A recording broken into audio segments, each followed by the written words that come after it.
Hello. Did you ever go through a dark and stormy night for real and in a story you read? Or can you think of any other cliche that you start something with reading or a movie or anything like that that's been done so many times that you just want to drag your fingernails down your face like it's dragging it down a chalkboard? Because that's the problem with cliches, isn't it? They've been done so many times that if you submit it to a literary agent, they likely will toss it out the window before they read any further. Hopefully they didn't smash the glass and get fired from their job for destroying company property, but oh no. If they did, well, that's your fault. You didn't write a better start and beginning of the book. Or maybe if you're an indie author, the reader switched to the next book. Either way, your book was a did not finish if you do a cliche start.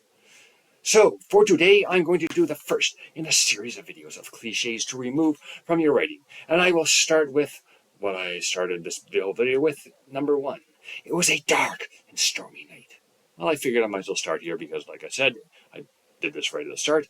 And the problem with this is not just that it's been done so many times that it causes instant rejection before the reader finishes the first line or maybe first 5 words or however long that was. That's 6 words, actually. No, 1, 2, 3, 4, 5, 6, 7. Well, they get to the 6th word and they don't even bother reading night, maybe. Oh no. It is also that it's too general. Was the storm a hurricane or a tornado that just devastates everything in its path? Was it a thunderstorm or blizzard? So, if you want to have starting with a storm that the character's in, try something like this. The thunderclap rattled the windows as though some giant beast shook the house in its hands. The lightning illuminated the forest as though it were 1,000 candles. Okay. Number 2. Little did she know. Well, what didn't she know? This gives you an opportunity to put a little tidbit of information for your reader that the character doesn't know yet. And there you create tension in your story. So, perhaps the thing your character doesn't know as she comes home early from a business trip is that her husband is cheating on her in their bedroom. Or maybe there's an intruder in the house that she doesn't know about. But you don't start it with little did she know. You show her coming up the driveway or driving home from the airport early because she wanted to surprise her husband. And show the husband bringing the person he's cheating on her with into their bedroom thinking he's got 2 days. And then, wham! Well, that's just a kick in the head for the wife. Don't actually do that, though. But anyway, number 3, this is my story. The problem here is really, who cares? For one thing, I'm pretty sure most readers will know that this is the main character story, simply because, well, that's who the story is focused on. You will need to give your reader a reason to care about your character and their journey. Maybe have the character about to face the firing squad and they say, how did I get here? Or show them fail at something at the start, like getting fired from their job. Their car is repossessed and the mortgage on their home is repossessed. And at that point, you can have your character say, I'm the type of person who everything they touch turns to excrement. Waddle. Number 4. If only I had known then what I know now. Well, it's kind of a given that at the end of a story, the character would know now what they didn't know at the beginning of the story. So, you will want them in blissful ignorance of what is about to happen and the journey they're about to go on.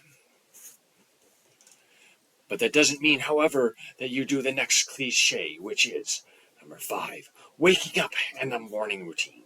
I mean, who really wants to read about a character going to the bathroom or showering? We read books for entertainment after all, and that's not really entertaining, is it?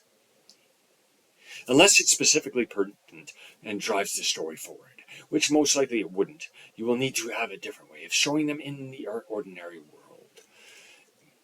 And that could be something that has them in the middle of the action, running to catch the bus, driving to work, listening to their favorite songs. Or maybe it would be a lawyer getting his client acquitted. The verdict just came down. Or you could have the cops going right into the middle of a drug bust or anything like that. That could be you in their ordinary world, but it's actually exciting and draws your character in. Number 6, looking in the mirror solely to describe their appearance. You can describe the person's appearance in better ways than that. After all, if your character is a hot, sexy guy, have women's heads turn to check out him. Well, yeah. When he's walking down the street, if the person has a notable scar, maybe people cringe when they see him. About the only time you want to have a character look in the mirror is when there would be a change in the appearance that they would be noticing for the first time. Or if they know their appearance is changing, they just want to watch it each time they go through it, as it goes changing their appearance over time. But anyway, number 7, starting with a weather report, unrelated to the plot. Everything, including a weather forecast, must be relevant to the plot in the story. So if there's rain coming up later in the story, that would be helpful for a criminal, as it could potentially wash away evidence. Or a blizzard, and they're going to be trapped inside their homes. Number 8, beginning with a dream that turns out not to matter. It's another way of saying that if you have a gun at the start of a book or scene, it better go off by the end. So a character has a dream.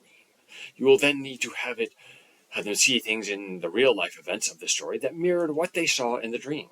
That could be the blue van driving down the road by the character. She sees a partial plate, and this happens right around the same time that a crime has been committed. So there you have it. 8 cliches to remove from the beginning of your story. I hope you liked the video and that it helped you with your own writing. Don't forget to subscribe to my channel. Let me know in the comments what subject matter you would like to have me cover in the future videos.